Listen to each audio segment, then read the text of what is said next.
Hello friends, स्वागत करता है हमारे यूट्यूब चैनल्स में। तो आज के लेक्चर में जो कि हम पढ़ेंगे रिजल्टेंट फोर्स, यानी इसका जो हिंदी होता है परिणामी बल।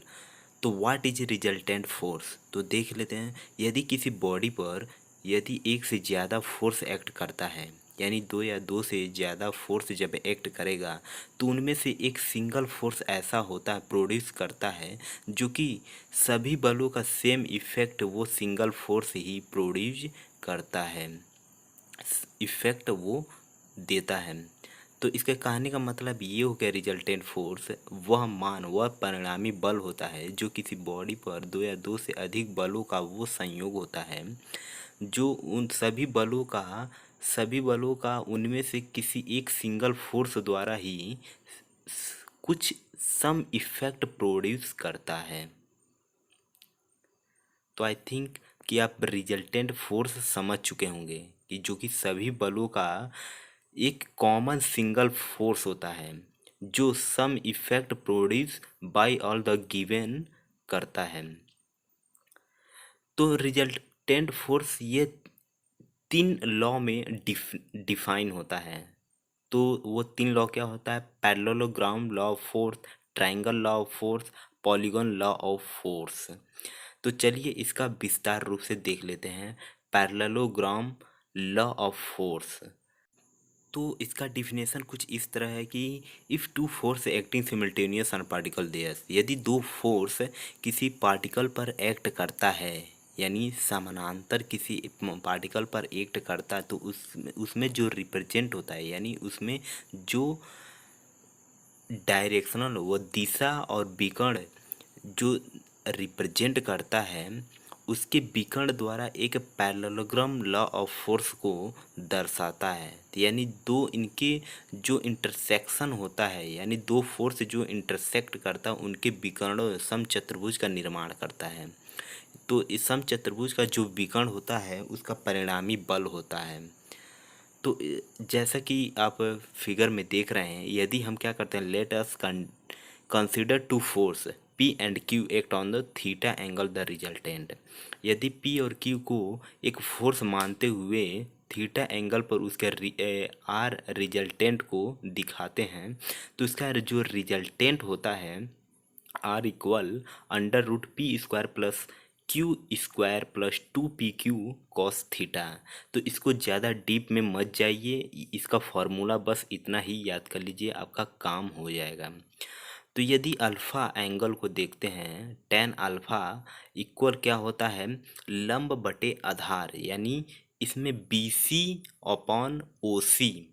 तो इसको ज़्यादा डिफाइन करेंगे तो इसका टेन अल्फ़ा इक्वल आ जाएगा Q sine theta upon P plus Q cos theta. तो ज़्यादा डीप में मत जाइए, बस आपको फार्मूला याद करिए। क्योंकि आपको जब फार्मूला याद रहेगा, क्योंकि ऑप्शनल क्वेश्चन आता है, बस आपको केवल टिक करना होता है। तो सबसे ज़्यादा आप ध्यान दीजिए फार्मूला पर, किस तरह वो उसका डेरिवेशन हो रहा है, उस पर ध्यान मत दीजिए। अब चलिए आगे बढ़ते हैं, देखते हैं ट्रायंगल लॉ ऑफ फोर्स।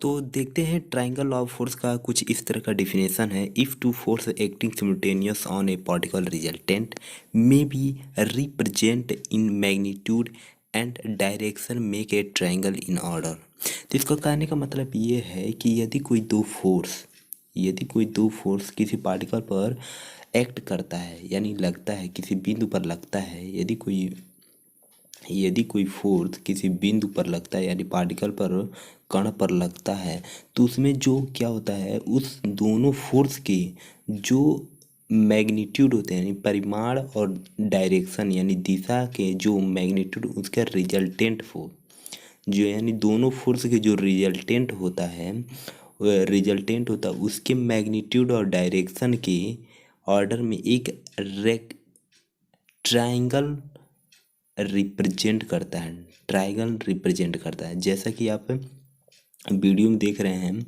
यदि कोई फोर्स P, यानी A से C तक जो फोर्स गया है, P और C से B तक क्यू फोर्स। तो इसका जो रिजल्टेंट होगा, ए से बी तक जो आर दिया है, इसका रिजल्टेंट इसके मैग्नीट्यूड और डायरेक्शन के में क्या करेगा, एक ट्रायंगल का निर्माण करता है, ट्रायंगल, जिसे ट्रायंगल लॉ ऑफ फोर्स कहते हैं। तो आई थिंक इसमें इसमें कोई डेरिवेशन नहीं है, जो बस केवल एक थ्योरी है जो ऑब्जेक्टिव में आएगा। और ये टू फोर्स होता है, ये दो फोर्स होता है जो किसी पार्टिकल पर लगता है, और इसका जो रिजल्टेंट होता है दोनों फोर्सों के मैग्नीट्यूड और डायरेक्शन के एक ट्रायंगल के रूप में रिप्रेजेंट करता है। बस इतना ही आपको याद रखना है। अब आगे बात करते हैं पॉलीगॉन लॉ ऑफ फोर्स।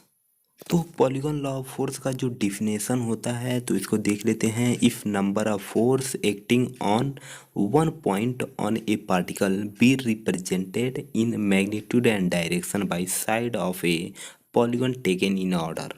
तो इसका कहने का अर्थ ये होता है कि इसमें जो फोर्स लगता है एक या एक से अधिक, यानी यहाँ पर साफ साफ लिखा नंबर ऑफ फोर्स, यानी फोर्सों की वह संख्या, यानी एक से अधिक फोर्स रहेंगे, वो किसी एक पॉइंट पर, पार्टिकल की किसी एक पॉइंट पर रिप्रेजेंट करती हैं, किसी एक पॉइंट पर रिप्रेजेंट करती हैं, जिसका मैग्नीट्यूड एंड डायरेक्शन, यानी परिमाण और दिशा के उनके बीच बनने वाली जो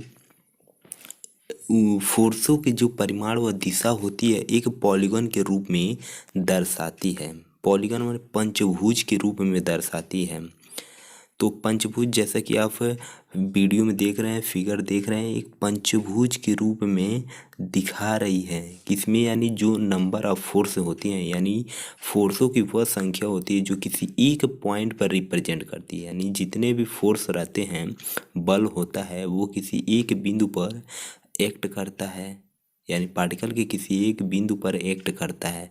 और जो सभी बलों का यानी ये देखा जाए तो सभी बलों का जो मैग्नीट्यूड और डायरेक्शन होगा वो एक पॉलीगन के रूप में दर्शाता है, पंचभुज के रूप में दर्शाता है।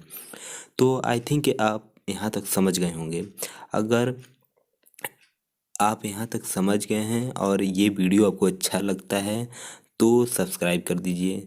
तो फ्रेंड्स, हाथ जोड़ के निवेदन है कि इस वीडियो को लाइक ज़रूर कर दीजिएगा, क्योंकि लाइक बहुत कम मिलता है। वैसे हमारे सब्सक्राइबर अभी बहुत ही कम है, यानी हद से ज़्यादा कम है।